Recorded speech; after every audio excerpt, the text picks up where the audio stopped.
Hello, everyone. Welcome. I am Briar Hervey. This is the Neurodiversity Media Network, and we are here today with the fabulous Karina Blackheart. We are gonna be talking about Beltane. Yeah, we're calling it Beltane. We're That calling one is, yeah, it's just the spelling is different. I Like, know, yeah, but yes, Beltane. Beltane. Okay. Yep. We don't have I don't know if we have other names, we'll Spurknag, something like that, but we're not even gonna go there. We're not going there. Mayday shows up Mayday. occasionally. Yep. But Um, Beltane, and truly traditionally fairly universal, I think, in terms of the cultural significance. So we'll definitely get into that. mhm. Let's start with what this season historically traditionally means, roughly. Okay, roughly. Traditionally, this is the midpoint between spring equinox and summer solstice. Depending upon where you are, you're celebrating the height of spring or the beginning of summer. I'm going on a little tangent and saying, I'm looking out the window. There is not one green thing where I live. However, it will be summer here by summer solstice. Something happens in this six weeks where we catch up to everybody else. We have summer like everybody else. We have the most glorious autumn anywhere in the world, I think. And then we go back to the winter that lasts from November until the middle of May. So it's a celebration of spring. It's a celebration of renewal. If you've been following these podcasts since winter solstice, this is the time when we're um, cheering those little seed dreams, the dream seeds that we planted, or we're dreaming into being at winter solstice in that very quiet downtime. Like, what do I want it to be like? What do I want it to feel like? Where do I want to be at the harvest, right? So traditionally, this is maypole dances, right? Um, we wove a maypole when I was in Catholic school, right? That's how That's culturally how. significant it is. Mm-hmm. They didn't even try to make the maypole go away. They were like fertility, right? So underlying all of it is the fertility of the land. And with that comes some sexual innuendo or overt heterosexist symbolism that we'll talk about later. The Beltane fires in the UK, right on the British Isles, they're lighting Beltane fires on the hillsides. If you ever get a chance to go to Edinburgh for the Beltane Fire Festival, oh my God, just go. Just go. My bestie is local and she goes every year, and I'm always very Yeah. jealous. I went maybe the third year that they were putting it on. I was like, I must go. And I got a group of people together and did a workshop over there, and we saw Edinburgh and went to that festival, and it just blew me. It is above and beyond anything happening here in the States. They work all year on that one. Like, they'll be working on the next year's next week, right? Or in the middle of May.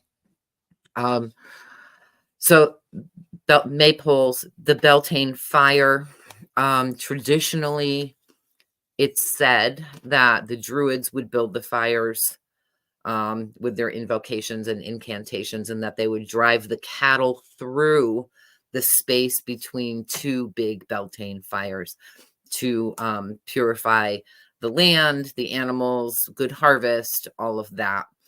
Um, Today, you might see people leaping the fire. In my crazy life, I'm a fire walking instructor. I'm a master fire walking instructor. We haven't really talked about that here. But I was walking fire last weekend. It was the first time that I was able to, it was warm enough outside, and dry enough to have a fire. And I was like, I need to walk across that fire. So, anybody interested in having that, you can figure out how to reach me through here, or go to glowfirewalking.com, and I will come and do that for you and with your people. The Beltane fire, the first fire that we had here, I'm going off again because this is how I do. Must have been about 2 weeks ago, maybe 3. My neighbor came. We had all kinds of downed trees. We had a terrible, terrible ice storm here in the middle of late March, early April. Trees were down, branches, huge limbs. Like, my yard is just still covered in sticks. But the big stuff we had sort of put together and put it all in a heap out in the field. And my neighbor came over and said, I'm bringing my pile to yours this year. And I said, oh, are we doing the fire today? And he's like, yep, we're doing the fire today. I'm like, I guess that's what I'm doing today. So this is a 30 by 30 foot, 30 feet in Wow. diameter. That much downfall. And probably about 15 to 18 feet high, just the branches. He has a big bucket loader thing. And the flames were just incredible. So I'm out there, we light the fire. My other neighbor, his wife, looks at me, she goes, do you have anything in your house that needs to go on the fire? And I'm like, yes, indeed, I do have things in my house that need to go on the fire. Now, I'm sure that she was talking about like furniture or anything that will burn, right? So you don't have to pay to put it in the landfill. But I came out and worked with that fire that evening as a cleansing fire, right? As a literally putting ritual objects on the fire to be burned. The next day, I went out and because this fire burned for 4 days Wow. in the rain, right? The next, Wow. yeah. So the next day, I went out, stirred up the coals, and brought offerings, right, for things that I need in my life, right? So in exchange for the energy of the fire, here is my offering. And then the third night, I went out, stirred up the coals again. By now, it's like, it's not as tall as me anymore.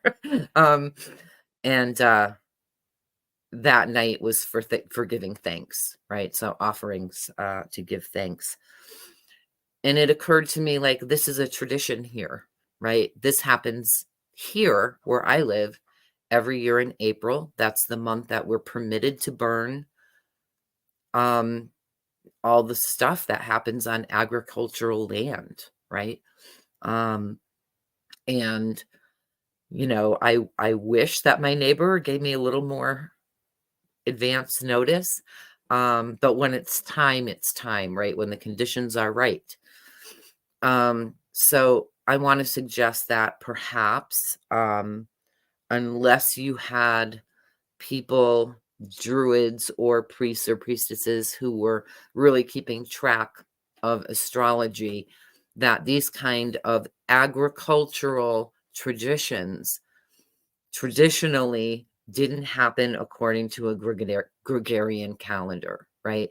They had to do with the conditions are right, the energy feels right, we have the time, and we're lighting the fires, right? I Um, mean, That's how most of the wheel actually works. And what we want you to learn here is that the timing is not necessarily on the calendar. It's seasonal, it's divine, it's internal. Yes. Traditionally, we celebrate it May 1st. Astrologically, this year, it's May 4th, which is convenient because it's on a Saturday, right? So everybody can have their big gatherings and rituals.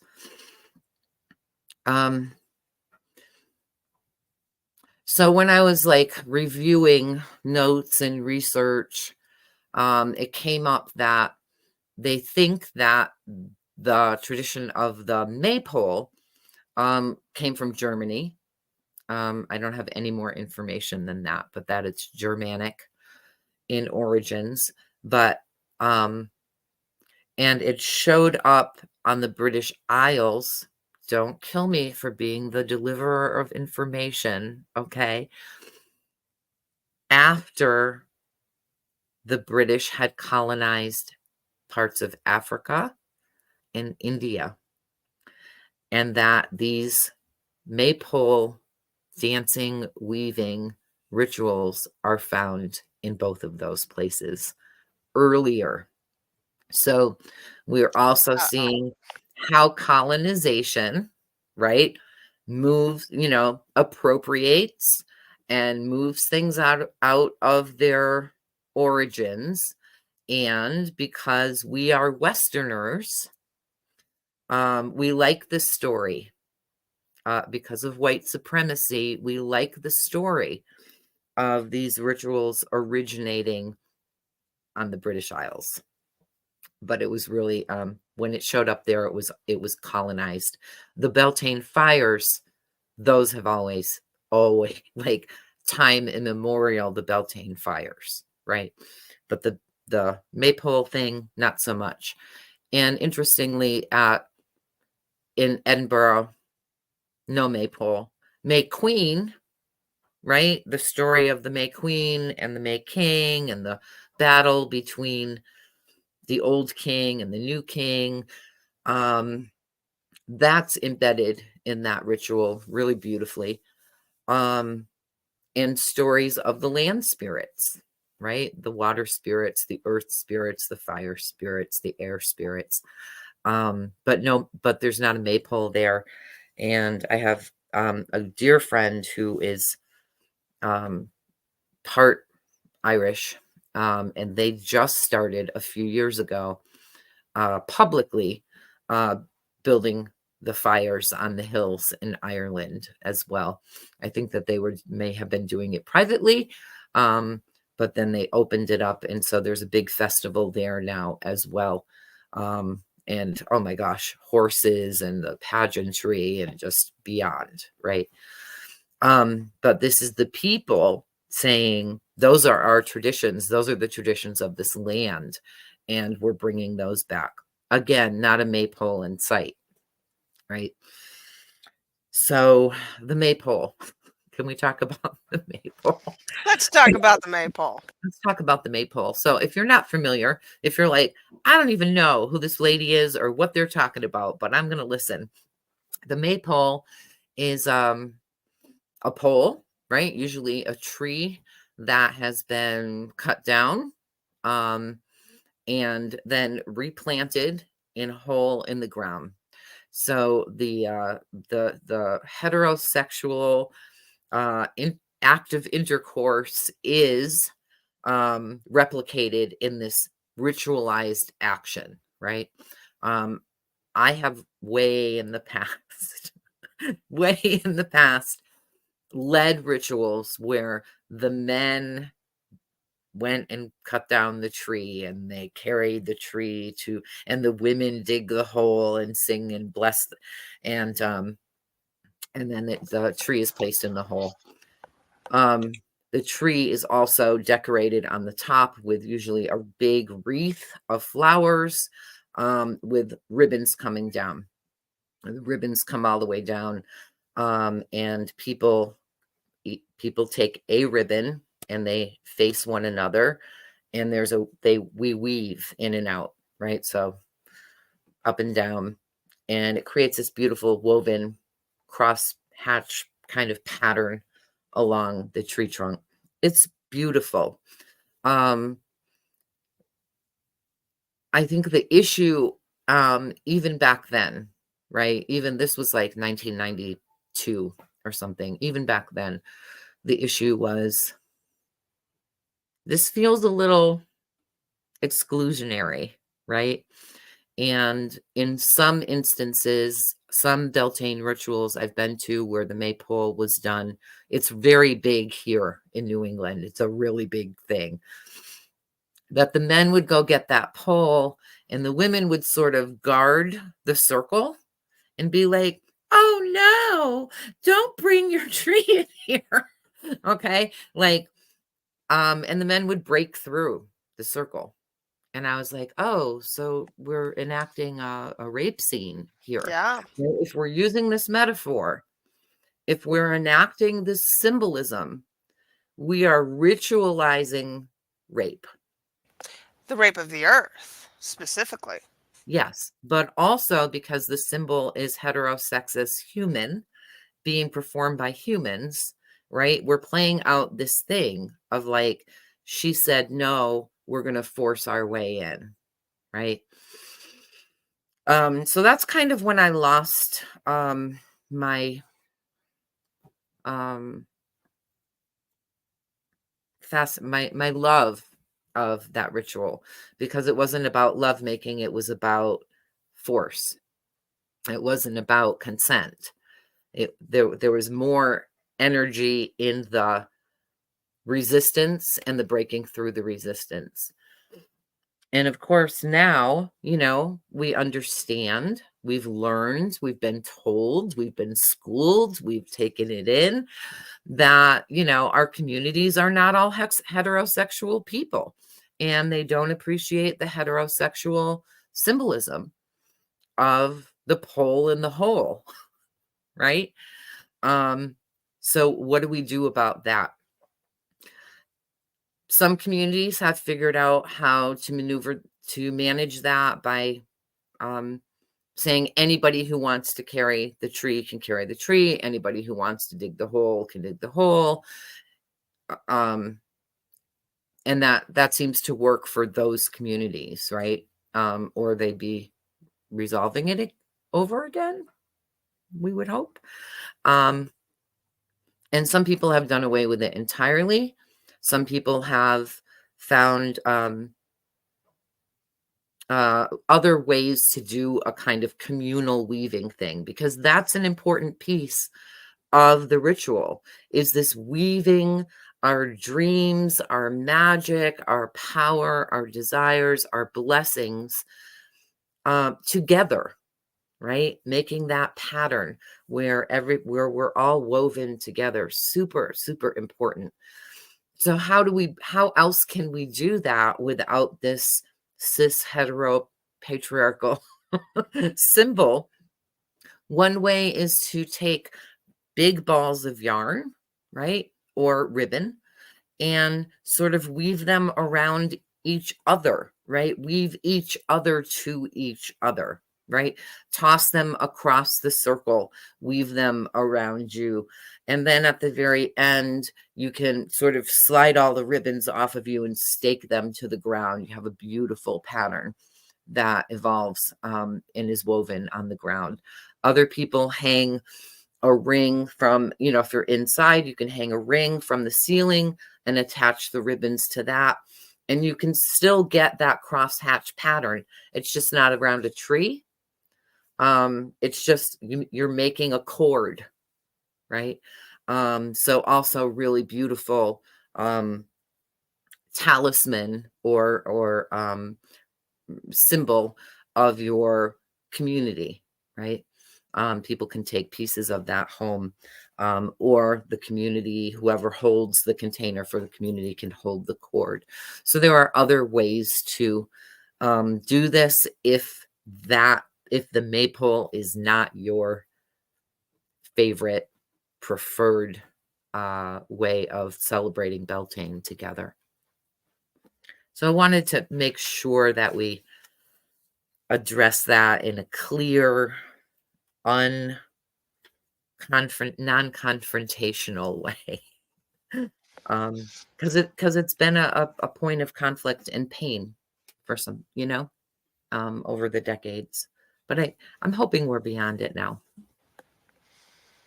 Yeah, I think we get to choose the ways in which we celebrate, and we get to choose the meanings of those things. And if the community feels affirmed as a Mhm. community, then we get to build things and move forward.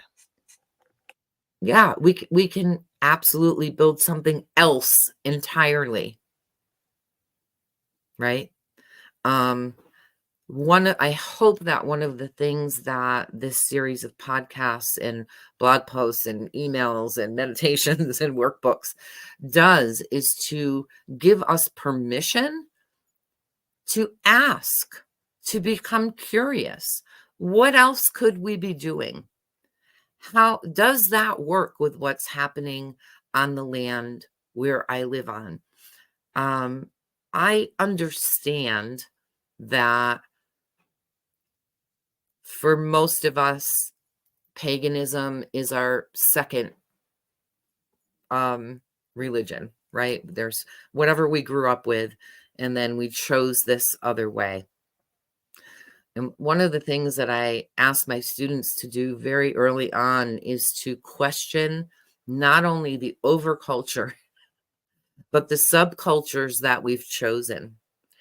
This is how we can become, when we choose our subcultures as a replacement for the overculture, we are so vulnerable to cults, to cult-like behavior. We are literally looking for a rapid fire replacement for a lifetime of indoctrination. And so it's healthy, right? It's not it's not unhealthy. It's not antisocial. It's not what is I don't even know how to say it. You're not doing anything against your subculture by asking questions and Please saying, ask questions. is this working for me? Does this work? How do I feel about this? How does this coincide with my political views, my ethical views, my sexual reality, the reality of the land that I actually live on, the climate change that we're living through, the fascism that is not even creeping anymore. It's out in the open, right? How does my pagan practice intersect with all of those things? And if it's something that you just keep over here as like, it's just a holiday, okay? Then, okay, it's just a holiday. And none of this will matter to you, all of these questions. And that's okay. But I hope that we will question. We should question everything all the time, no matter what group we belong to, no matter what we signed up for, no matter what we paid to belong to. We should be questioning, how is this actually making me feel? How does this actually intersect with all of the rest of myself?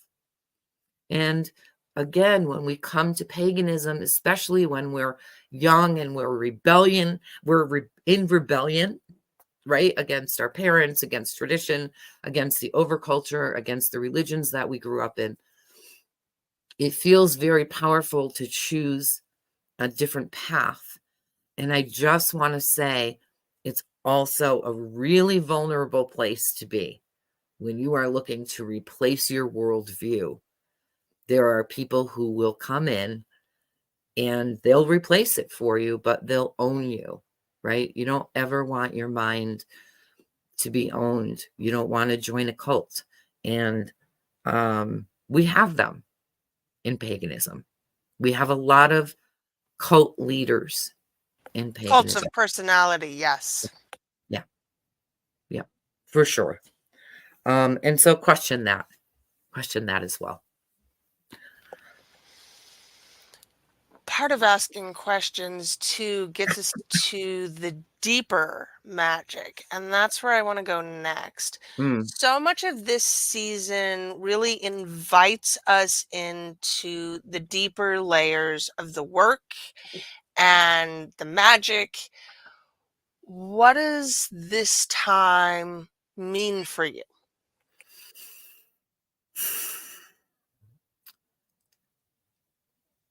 So everything is connected, right? Everything is connected. You can't ask me a question and I'm going to give you one answer because everything is connected. So where we are on the wheel, right? If winter solstice is here and summer solstice is here, Beltane is here, Samhain is here. I'm interested in this. So at Samhain, we're celebrating the dead, right? We're closing out the year. We're communing with our ancestors. It's the opposite pole of this, everything coming to life, coming into blossom, flourishing, blooming. The animals are making babies, having babies. The birds are back. Everything is full of life. Samhain is the opposite. When we speak of Samhain, we often, almost always, talk about the veils between the worlds, between the living and the dead. If we are on the opposite axis of that, we're between the veils at Beltane too. Okay. So we talk about veils, hinges, hedges, edges, life and death, this world, this reality, and what lies outside of it. So if the door swings at Samhain so that the ancestors can visit us, they come here through the door. Okay. Beltane is dangerous. Beltane opens the door and we can go there. Or we can go to the realms of fairy. Right? So we can inadvertently this time of year slip. Right? I'm not saying like conjure a space and open a door. I'm saying the doors are open and we can literally fall through. We can literally just be walking along and then like, where am I? What's happening? Who am I talking to? What is this experience I'm having? So we're talking about entering into realms that we sometimes think of as fantasy or other, right? Certainly the living don't belong in the land of the dead. Certainly if you have good sense. Look, my tradition is called fairy, okay? So but I'm saying to you, if you have good sense, you meet the fae somewhere where you can go home. Right? You meet them at the crossroads. You meet them at hinges, at veils, at doorways, at thresholds, but you don't go over there because how many stories do we have about being gone for 7 years or never to be seen again, right? And I don't say that to be like, woo. It just our world intersects with others. And this particular time of year is just as the veils are just as thin. um, and we can get lost, right? The wind's just blowing a different way. Yeah. So, what do they say? Take the precautions that you read about in fairy tales. If you're going to go hiking alone in the woods, maybe turn some of your clothes inside out. Maybe tell someone where you're going. Maybe make sure you get home before dusk. So I think that's all I want to say about that, is just to like introduce that concept in a more public way, that those veils, those hinges, those doorways and thresholds open in one direction on Samhain, but in another direction on Beltane. And so if you're out gallivanting in the woods during your Beltane celebrations, keep some part of you out of the ecstasy of the celebration and cognizant of where you are and what you're doing.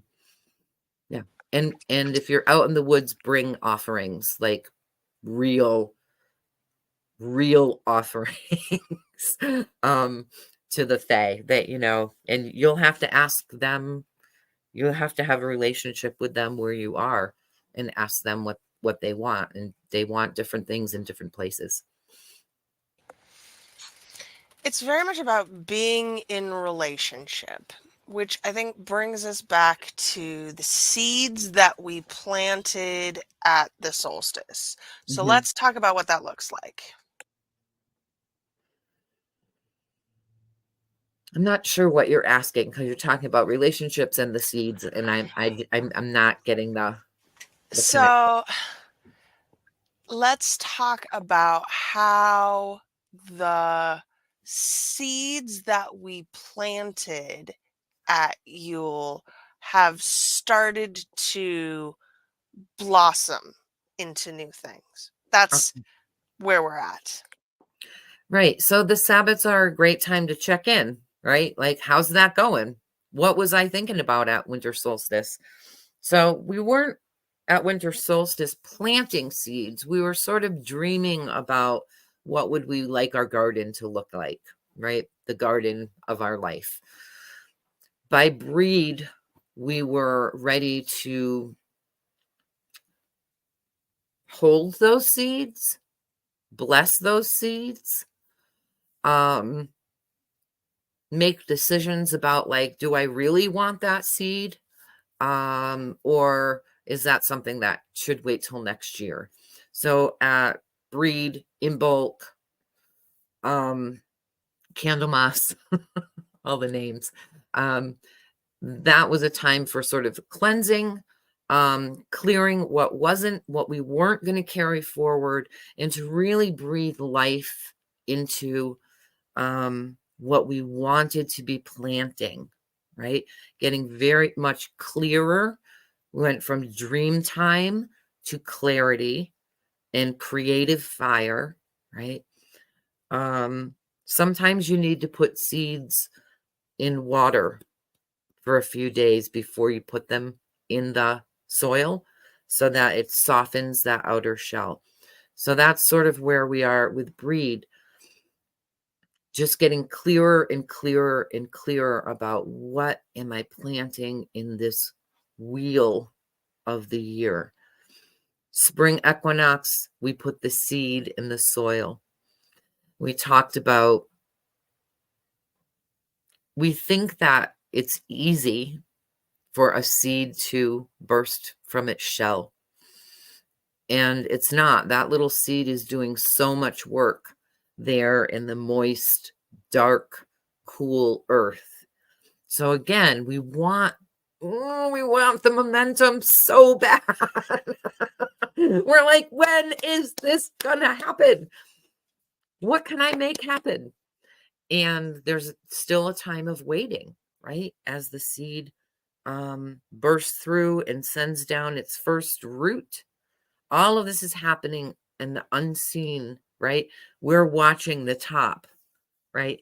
We're watching for something to burst through the soil. But the first thing that happens is a root goes down into the soil. Then the coming up, and we see the first little seedling leaves, the first little stem. By now, depending upon where you live, my plants are still in the living room window. They're all transplanted into bigger pots now. The zucchini is like, poor Esme's desk is in front of it, and she's I'm gonna come out one day and you're gonna just be eaten by the squash plants. So there's growth happening now, right? We can feel momentum. We can, if you're not already putting your plants into the ground, you're getting ready. You can see that you've already known, like, those didn't make it. These are doing really well. These I really have to take extra special care of because they're still kind of weak, spindly. How does that translate to our lives, right? That's all a metaphor, right? That's all a metaphor.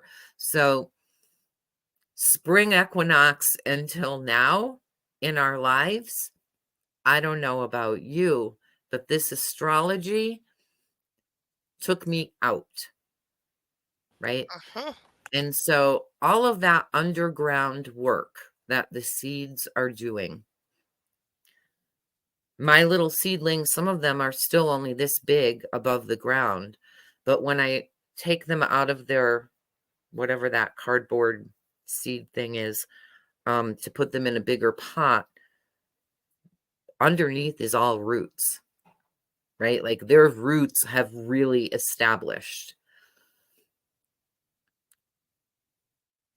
There's been a lot of work going on beneath the surface, right?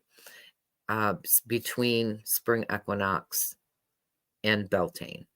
And we're 3-4 days away from the day.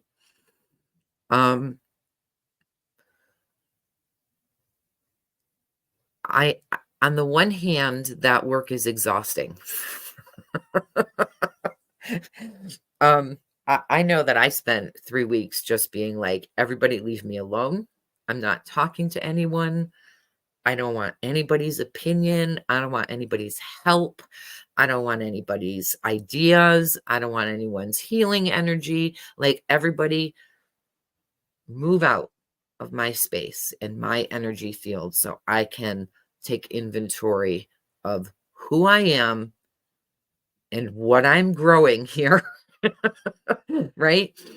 And so I don't know if that's been, I know I've spoken to a lot of people who said this time, this 6 weeks has been really difficult. In the outer world and in our internal lives. What I'm hoping is that our roots are really well established.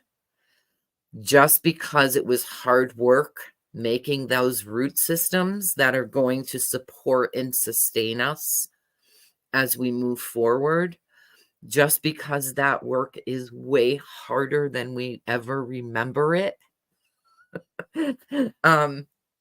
doesn't mean that we should throw the plant away, right? That we should throw away our dreams, that we should be like, that was a stupid idea. Although in these last 6 weeks, we may have considered that, right? What was I thinking? What was I dreaming of that winter solstice? I must have been delusional, right? Whenever we are working toward a goal in our lives, using magic, aligning with the seasons, and really, if we're aligning with these seasons, like you and I are deeply aligning with these seasons because we're talking about it, right? I'm writing about it. I'm posting about it. I'm emailing about it. I'm recording about it. So I'm like, like riding the wheel of the year is no metaphor, right? Uh, No. my teacher used to say to me,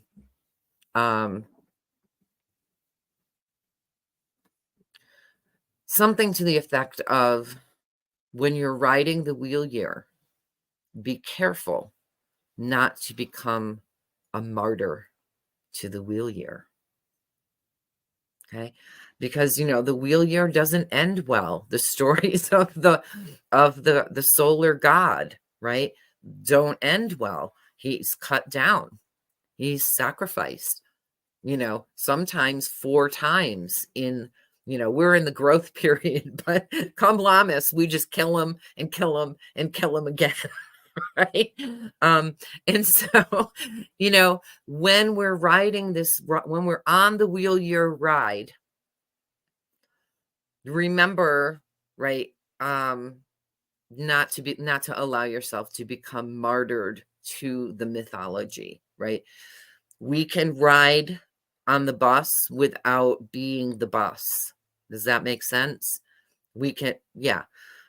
So we can ride the wheel year without strapping ourselves to it and being beaten by it, because even in this growth period, it's not easy, right?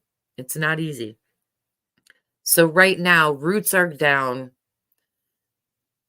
little stems and leaves are unfurling, and if you go outside where you live, maybe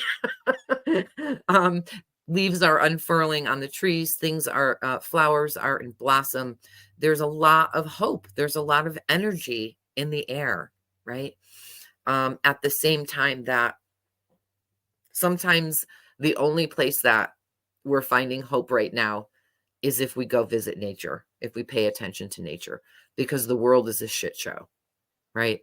And so if you can spend time every day, even for 15 minutes, spare the 15 minutes to walk the land, to look at what's in bloom, to feel the earth, the soft earth under your feet, not sidewalks, get off of them, so that you can access and breathe with and give attention to and be fed by the hope that spring brings us.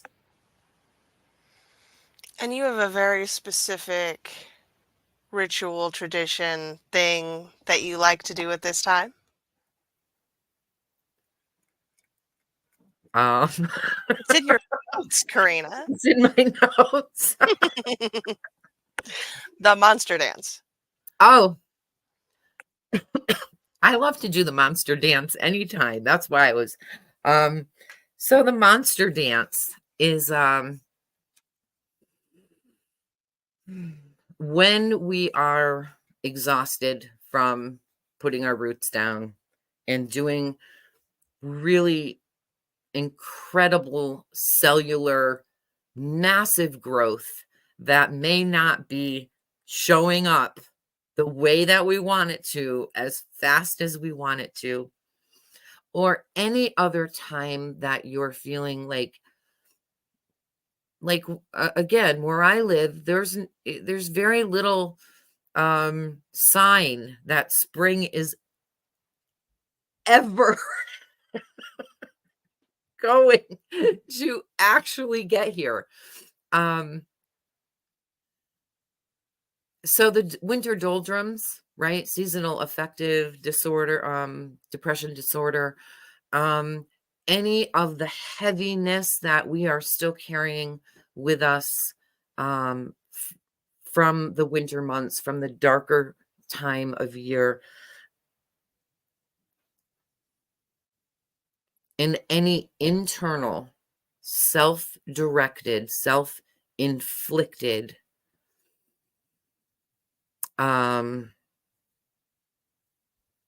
discomfort that we are feeling, the rage that we don't speak, the tears that we Don't let ourselves cry. The disappointments that we're not talking about, right? Or you are talking about, but they're living in your body.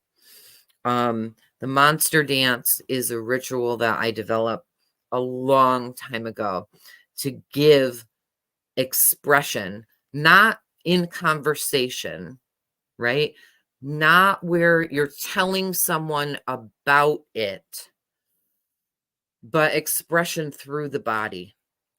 And so that is to really invoke all of that up to the surface and through the body.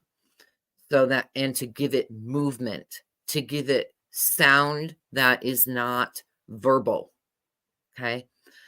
Become the monster of all of that stuff that we just shove it down there and hope it will disappear. It never disappears until it's expressed, right? Until it's healed, until it's dealt with in whatever way you need to deal with it. Monster dance is not I just feel compelled to say, monster dancing is not a substitute for therapy, is not a substitute for trauma healing with a well-trained trauma specialist. Okay.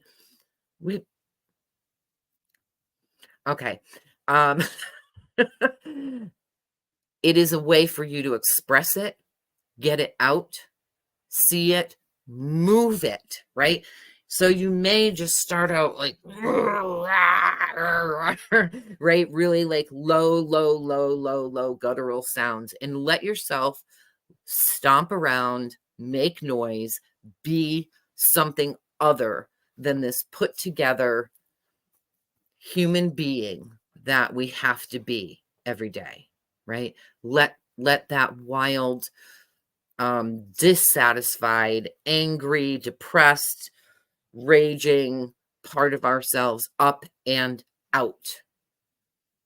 But the motion is not like, get this off of me. The motion is, this is part of me.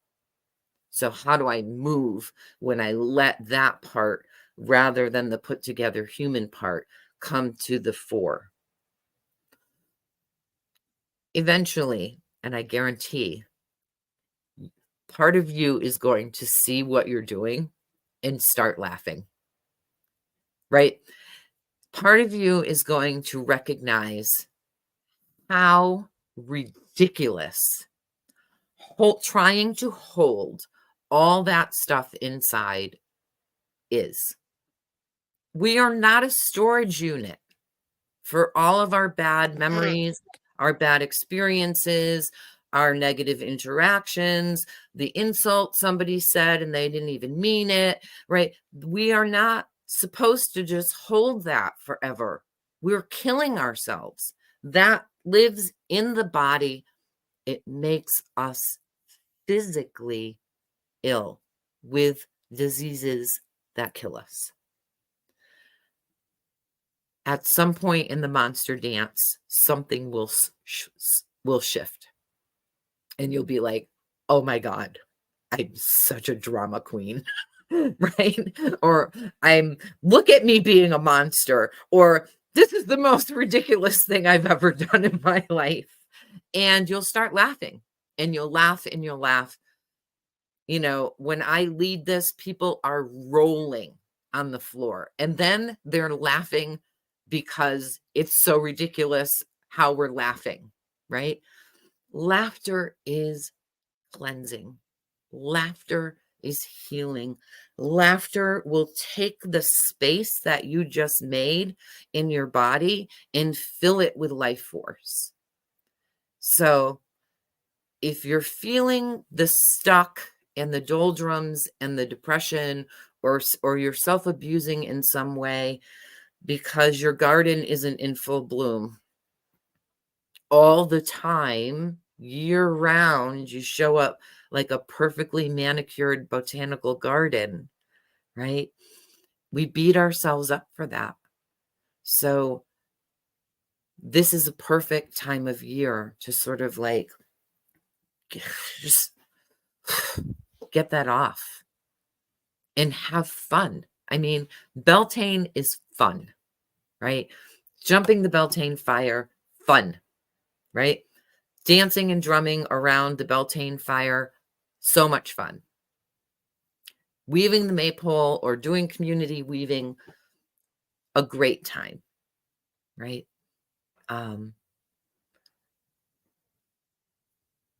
Let yourself really have that. Take out the trash of winter. Let yourself be in joy. One of the give me your work, which is to be in joy and to tend all things. That's a line from Francesca de Grandis. Give me your work, goddess, lady, God, spirit, which is to be in joy.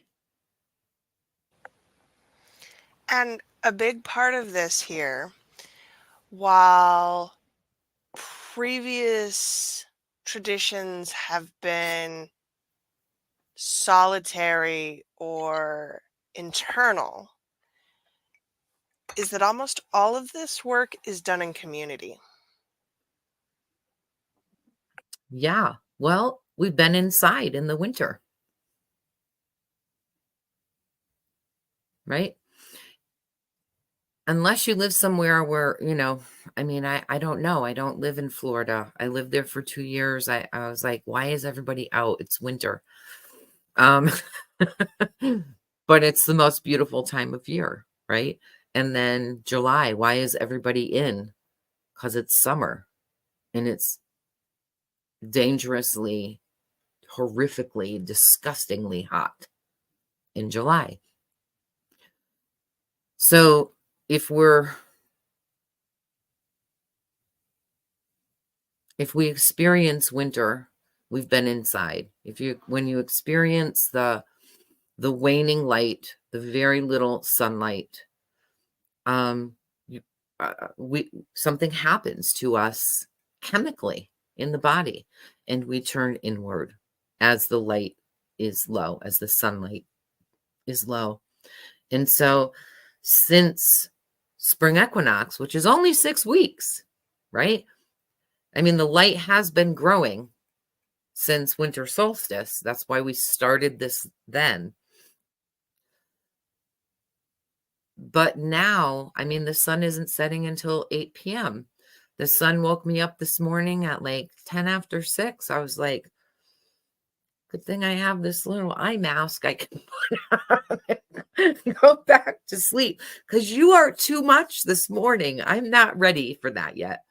So I think that there is in general a movement outside of ourselves, outside of our not at the expense of internal reflection, but the desire and the need to be outside, to be with other people.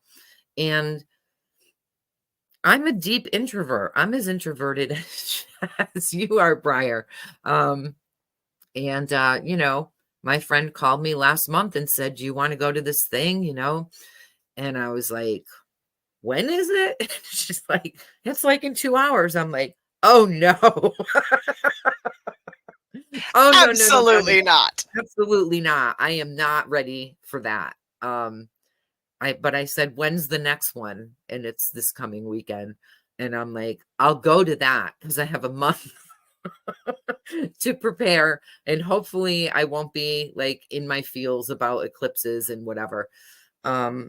So if you don't celebrate with community, right, with like a pagan community, and I don't generally, I celebrate, I do have pagan community. I just don't usually call it that.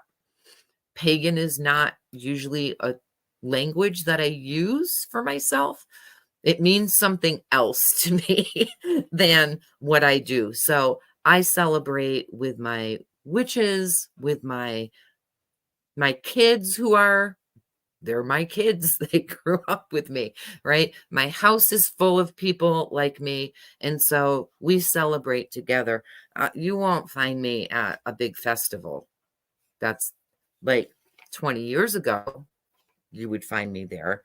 Maybe I've become more introverted. Maybe I'm a snob. I don't know. It's just not where I want to be. Yeah. Yeah. And yet there are these community comings together. There is my neighbor saying, come on, we got to light the fire. It's time, and we're all standing out there in the mist and the fog with our cocoa and watching this giant conflagration. Um, there wasn't drumming, there wasn't costumes, there wasn't, right? And I don't care for that. I love the drums, but I'm not going to get in a costume for anybody. This is like, I work too hard to get to love myself how I am, right? To put out, for me, that's a drag show that I don't participate in, right?